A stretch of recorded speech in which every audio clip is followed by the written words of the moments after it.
পরীক্ষার বিষয়ে আমি একটু 1 মিনিটে আমি ডিটেল বলি। এইচএসসি পরীক্ষার্থীদের কিন্তু অনেক দিন আন্দোলন করছিল তারা, এবং তারা লাস্ট 3 দিন আমরা তাদেরকে রেখেছিলাম, এবং বৈষম্য বিরোধী ছাত্র আন্দোলনের প্রতিনিধি তাদের সাথে কথা বলেছিল যে তোমরা রাস্তা দখল করে কোনো ধরনের আন্দোলন করে আমাদের এই যে স্বাভাবিক যে পরিস্থিতির সৃষ্টি হচ্ছে সেটাকে বিঘ্নিত করার প্রয়োজন নেই, সেটি নিয়ে আমরা কথা বলবো। কিন্তু আজকে আমরা খবর পাই যে তারা তাদের একটা প্রতিনিধি দল, অন্তত 300 বা 400 একটা দল, তারা হচ্ছে সচিবালয়ের গেট ভেঙে সরাসরি সচিবালয়ের যে কম্পাউন্ড দখল করে নেয়, এবং তারা এক ধরনের একটা মব প্রেসিং ক্রিয়েট করার চেষ্টা করে।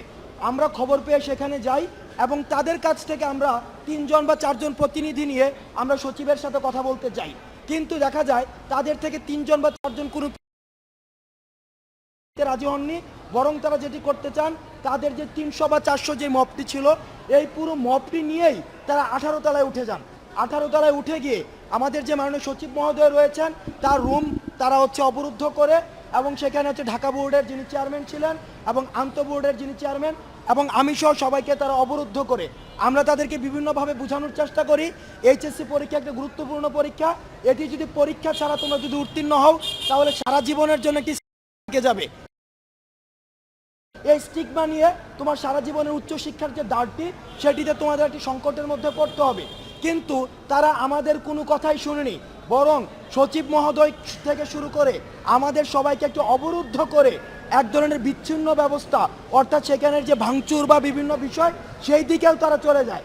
সেজন্য সচিব মহোদয়, মাননীয় যে শিক্ষামন্ত্রী শিক্ষা উপদেষ্টা রয়েছে এবং সর্বশেষ আমাদের যে প্রধান উপদেষ্টা রয়েছে তাদের সাথে আলোচনা করে তারপরে সিদ্ধান্ত নিয়েছে যে এই পরীক্ষাটি হচ্ছে বাতিল করা হলো। কিন্তু আমরা আমাদের জায়গা থেকে এই যে পরীক্ষাকে সম্পূর্ণ বাতিল করে দেওয়ার বিষয়টিকে আমরা কখনোই সমর্থন করি না, কারণ মেধা ছাড়া এভাবে কোনোভাবেই একটা ছাত্রকে কখনোই মূল্যায়ন করার সুযোগ নেই। পরীক্ষাই হচ্ছে একটা ছাত্রের মেধা মূল্যায়নের একমাত্র মাধ্যম।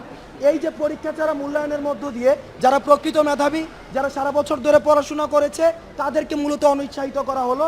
সুতরাং আমরা চাইবো এই ধরনের ডিসিশন যেন আর কখনোই চাপে পড়ে হোক বা যেভাবেই হোক এই ধরনের ডিসিশনের জন্য আর কখনোই পুনরাবৃত্তি না ঘটে। Thank you so much.